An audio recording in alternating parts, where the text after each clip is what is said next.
nome do Pai, do Filho e do Espírito Santo. Amém. Ouvi, Senhor, a voz do meu apelo. Tende compaixão de mim e atendei-me. Vós sois meu protetor. Não me deixeis, não me abandoneis, ó Deus, meu Salvador. Proclamação do Evangelho de Jesus Cristo segundo Mateus. Naquele tempo, vendo Jesus a multidão, compadeceu-se dela, porque estavam cansadas e abatidas, como ovelhas que não têm pastor. Então disse a seus discípulos: A messe é grande, mas os trabalhadores são poucos. Pedi, pois, ao dono da messe que envie trabalhadores para a sua colheita. Jesus chamou os 12 discípulos e deu-lhes poder para expulsarem os espíritos maus e para curarem todo tipo de doença e enfermidade. Estes são os nomes dos 12 apóstolos. Primeiro, Simão, chamado Pedro, e André, seu irmão, Tiago, filho de Zebedeu, e seu irmão João, Filipe e Bartolomeu, Tomé e Mateus, o cobrador de impostos, Tiago, filho de Alfeu, e Tadeu, Simão, o zelota, e Judas Iscariotes, que foi traidor de Jesus.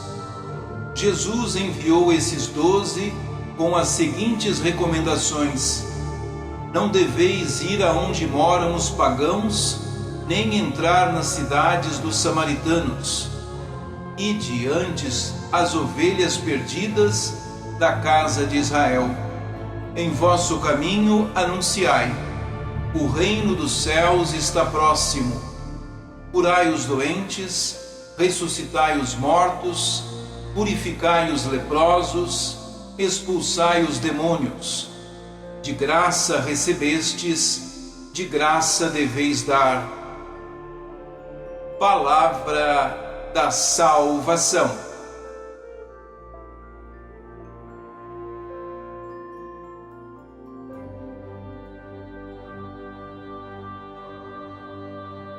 O texto que hoje nos é proposto inclui a introdução e uma parte da descrição do chamamento e do envio dos discípulos.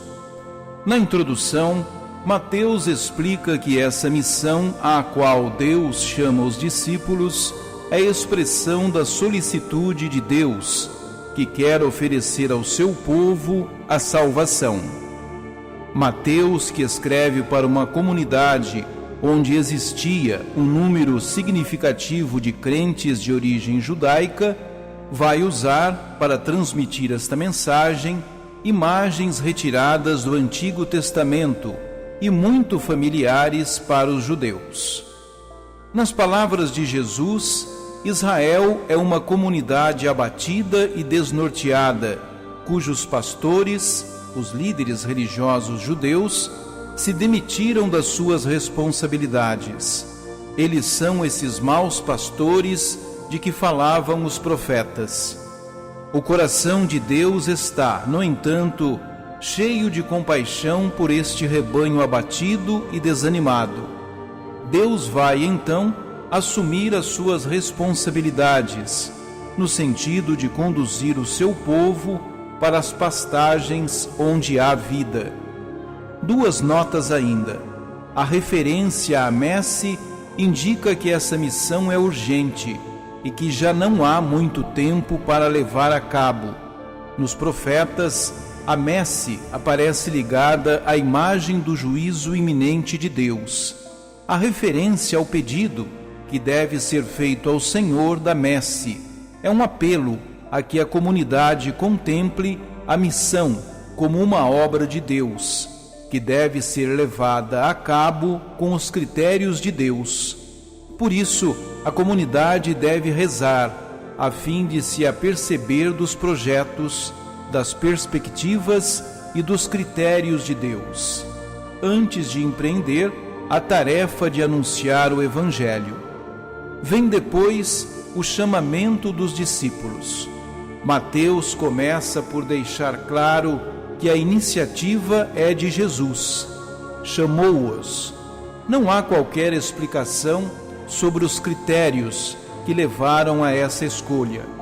Falar de vocação e de eleição é falar de um mistério insondável, que depende de Deus e que o homem nem sempre consegue compreender e explicar. Depois, Mateus aponta o número dos discípulos, 12.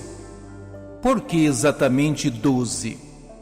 Trata-se de um número simbólico que lembra as 12 tribos que formavam o antigo povo de Deus. Estes 12 discípulos representam simbolicamente a totalidade do povo de Deus no novo povo de Deus. Em seguida, Mateus define a missão que Jesus lhes confiou. Deu-lhes poder de expulsar os espíritos impuros e de curar todas as doenças e enfermidades. Os espíritos impuros, as doenças e as enfermidades representam tudo aquilo que escraviza o homem e que o impede de chegar à vida em plenitude. A missão dos discípulos é, pois, lutar contra tudo aquilo, seja de caráter físico, seja de caráter espiritual, que destrói a vida e a felicidade do homem. Podemos dizer que a missão dos discípulos é lutar contra o pecado. Finalmente, Mateus aponta os nomes dos 12. As listas apresentadas pelos vários evangelistas apresentam diferenças, seja na ordem dos nomes, sejam nos próprios nomes. Tadeu é na lista de Lucas, Judas. Em qualquer caso, Pedro encabeça sempre a lista e Judas Iscariotes fecha. Estes dois são talvez as duas personagens mais fortes que ao longo da caminhada com Jesus devem ter assumido algum protagonismo no grupo dos discípulos. O último passo é o envio dos discípulos, evidentemente antecedido de um conjunto de instruções para a missão. Em primeiro lugar, Jesus vai definir os destinatários da missão. Numa primeira fase, são as ovelhas perdidas da casa de Israel. Esta interpretação restritiva da missão explica-se a partir da forma como o cristianismo se expandiu em termos geográficos. Primeiro pela Palestina e só depois fora das fronteiras da Palestina. Provavelmente também terá a ver com as tensões existentes na comunidade de Mateus, onde alguns judeu-cristãos tinham dificuldade em aceitar que o Evangelho fosse anunciado aos pagãos. Mais tarde, Mateus vai deixar claro que, na segunda fase, o anúncio se destina também aos pagãos. Por quê? Porque a casa de Israel rejeitou Jesus e a sua proposta do reino.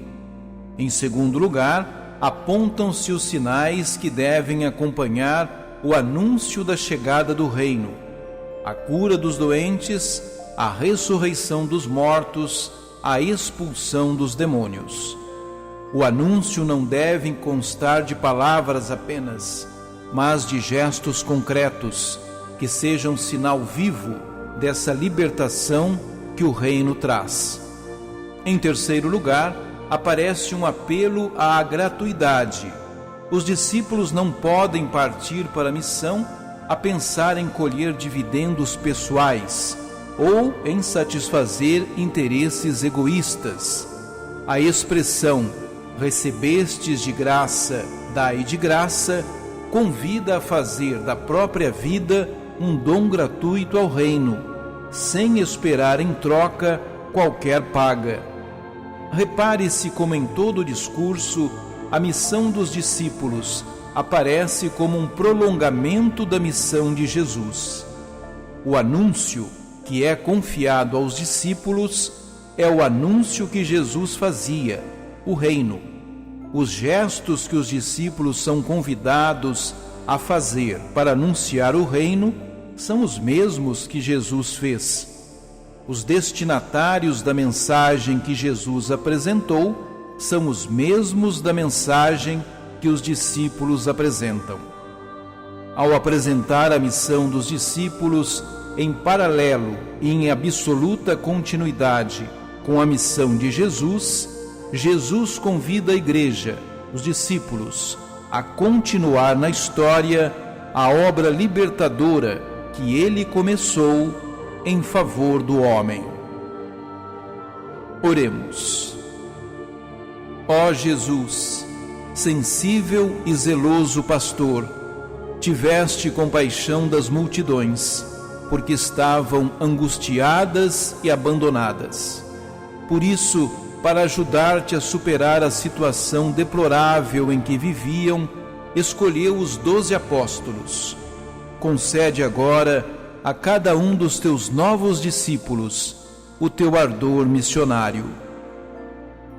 Em nome do Pai, do Filho e do Espírito Santo. Amém. Ajude-nos a evangelizar. Se inscrevam em nosso canal, ativem o sininho, dê o joinha em nossos vídeos e compartilhem a palavra de Deus.